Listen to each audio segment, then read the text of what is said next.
Brutalist architecture is a movement in architecture that flourished from the 1950s to the mid-1970s, descended from the modernist architectural movement of the early 20th century. Brutalism became popular with governmental and institutional clients, with numerous examples in Britain, France, Germany, Japan, the United States, Canada, Brazil, the Philippines, and Australia. Examples are typically massive in character, fortress-like, with a predominance of exposed concrete construction, or in the case of the brick brutalists, ruggedly detailed brickwork and concrete together. There is often an emphasis on graphically expressing in the external elevations and in the whole site plan the main functions and people flows of the buildings. Brutalism became popular for educational buildings, but was relatively rare for corporate projects. Brutalism became favoured for many government projects, high-rise housing, and shopping centres to create an architectural image that communicated strength, functionality, and frank expression of materiality. In its ruggedness and lack of concern to look comfortable or easy, brutalism can be seen as a reaction by a younger generation to the lightness, optimism, and frivolity of some 1930s and 1940s architecture. In one critical appraisal, brutalism was posited not as a style at all but as the expression of an atmosphere among architects of moral seriousness. Brutalism as an architectural critical term was not always consistently used by critics. Architects themselves usually avoided using it altogether. More recently, brutalism has become used in popular discourse to refer to buildings of the late 20th century that are large or unpopular as a synonym for brutal making its effective use in architectural historical discourse problematic.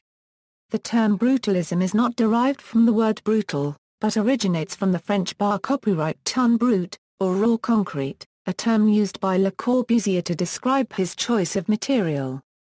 British architectural critic Rena Banham adapted the term into brutalism to identify the emerging style. History. The term brutalism was originally coined by the Swedish architect Hans Asplund to describe Villa Gar Paragraph Th in Uppsala, designed in 1949 by his contemporaries Bengt Edman and Lennart Holm. He originally used the Swedish language term nybrutalism, which was picked up by a group of visiting English architects, including Michael Ventris. In England, the term was further adopted by architects Allison and Peter Smithson. The term gained wide currency when the British architectural historian Rena Banham used it in the title of his 1966 book, The New Brutalism, Ethic or Aesthetic, to characterize a somewhat recently established cluster of architectural approaches, particularly in Europe. The best-known early brutalist architecture is the work of the Swiss architect Le Corbusier, in particular his Uniter copyright habitation in the 1953 Secretariat building in Chandigarh, India.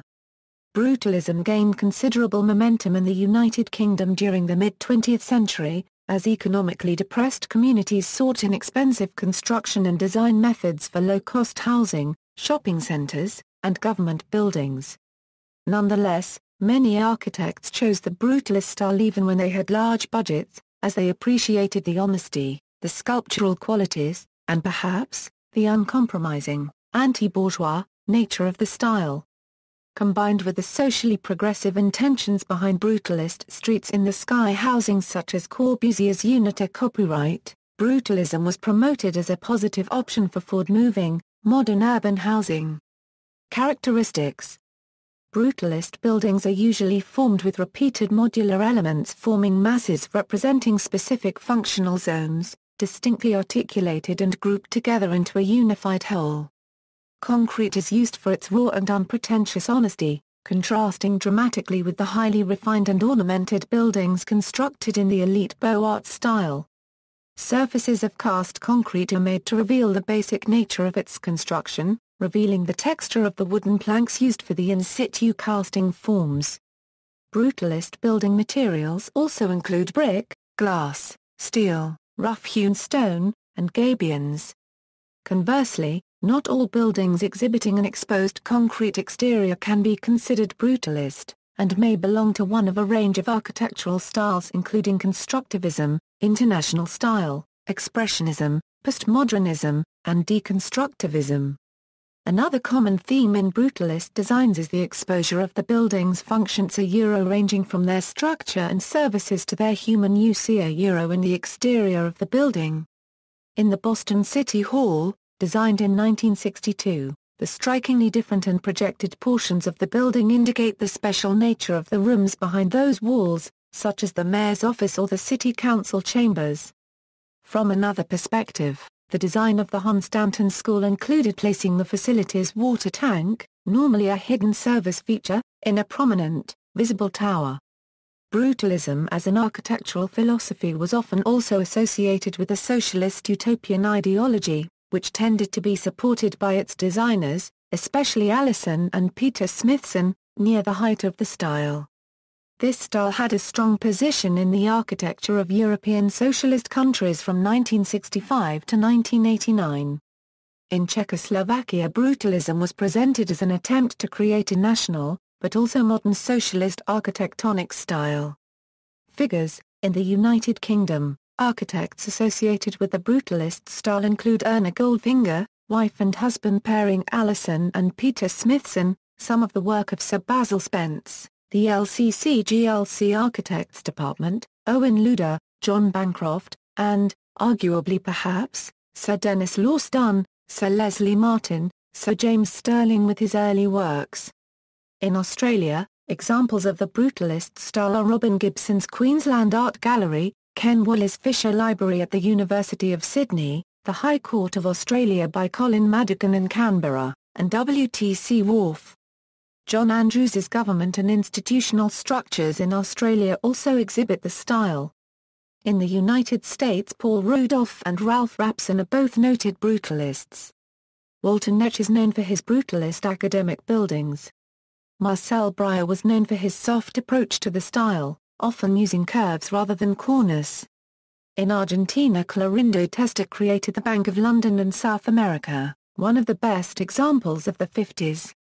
More recent modernists such as Iempi and Tadeu Ando also have designed notable brutalist works. In Brazil, the style is associated with the Paulista school and is evident in the works of Pritzker Architecture Prize-winning architect Paulo Mendes da Rocha. In the Philippines, Lendro Locsin designed massive brutalist structures, including the Cultural Center of the Philippines and the Philippine International Convention Center.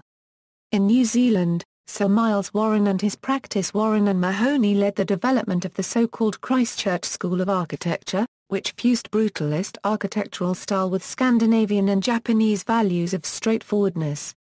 Warren's buildings have had a significant effect on New Zealand's public architecture. Architects whose work reflects certain aspects of the brutalist style include Louis Kahn. Architectural historian William Geordie says that although Kahn was, PPOSED to what he regarded as the muscular posturing of most brutalism, some of his work was surely informed by some of the same ideas that came to momentary focus in the brutalist position.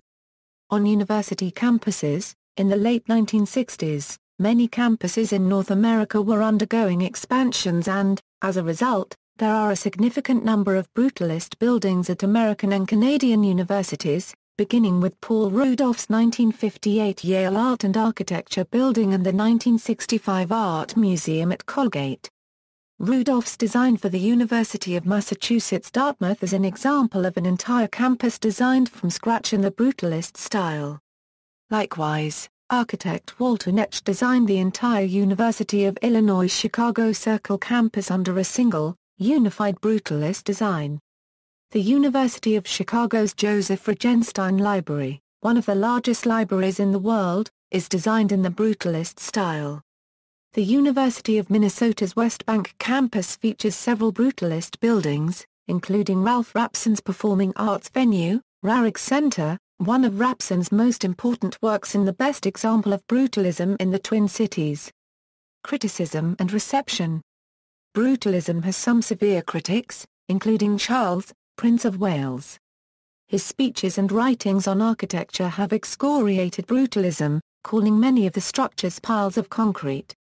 "You have to give this much to the Luftwaffe," said Prince Charles at the Corporation of London Planning and Communication Committee's annual dinner at Mansion House in December 1987.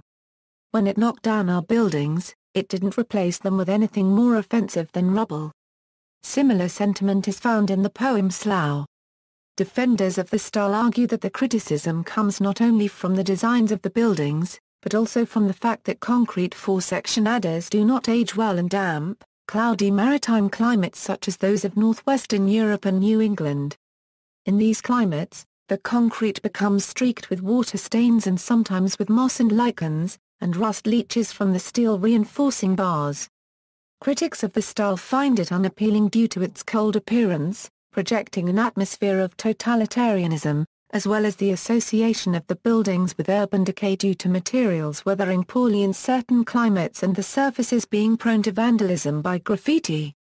Despite this, the style is appreciated by others, with some of the angular features being softened and updated in buildings currently being constructed in Israel and Latin America, and preservation efforts are taking place in the United Kingdom. Brutalist appears at its most brutal when placed in a historic context such as next to a listed building or within a conservation area.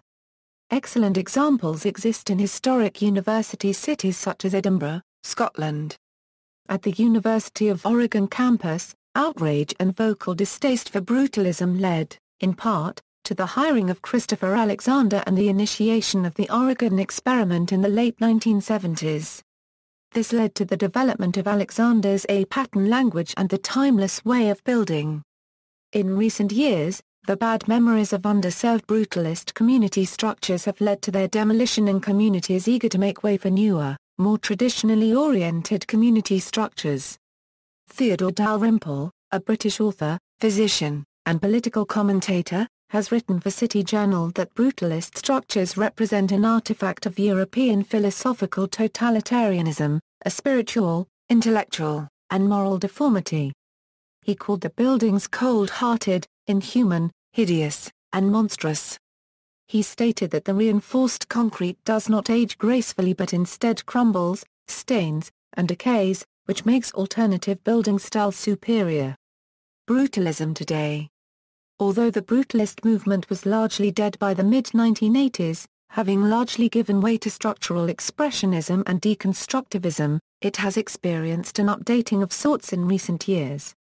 Many of the rougher aspects of the style have been softened in newer buildings, with concrete four-section adders often being sandblasted to create a stone-like surface, covered in stucco, or composed of patterned, precast elements. These elements are also found in renovations of older brutalist buildings, such as the redevelopment of Sheffield's Park Hill. Several brutalist buildings have been granted listed status as historic and others, such as Gillespie, Kidd and Coyer's St. Peter's Seminary, named by Prospect magazine's survey of architects as Scotland's greatest post-war building, have been the subject of conservation campaigns. The 20th Century Society has unsuccessfully campaigned against the demolition of buildings such as the Tricorn Centre and Trinity Centre multi-storey car park but successfully in the case of Preston Bus Garage, the Hayward Gallery, and others as the tide seems to be turning in a mature appreciation of the style. Gallery. See also: List of brutalist structures, notes. References: Romy Golan, Historian of the Immediate Future. Rena Bannerman Euro Book Review, The Art Bulletin, June 2003. Accessed online at Find Articles October 23, 2006. External links: Reflections on Brutalist Architecture in East London, Ontario Architecture, Brutalism, From Here to Modernity includes many brutalist examples, Tate Gallery Glossary entry for Brutalism, Walker, John. New Brutalism. Glossary of Art, Architecture and Design since 1945, 3rd ed. Symbols in Transition documentary film regarding the post-89 handling of the political symbols and buildings of Eastern Europe, The New Brutalism. Brutalist, Rationalist, Modernist architectural photography includes many brutalist examples. Google Community Architecture of Brutalism. Many current photographs and links.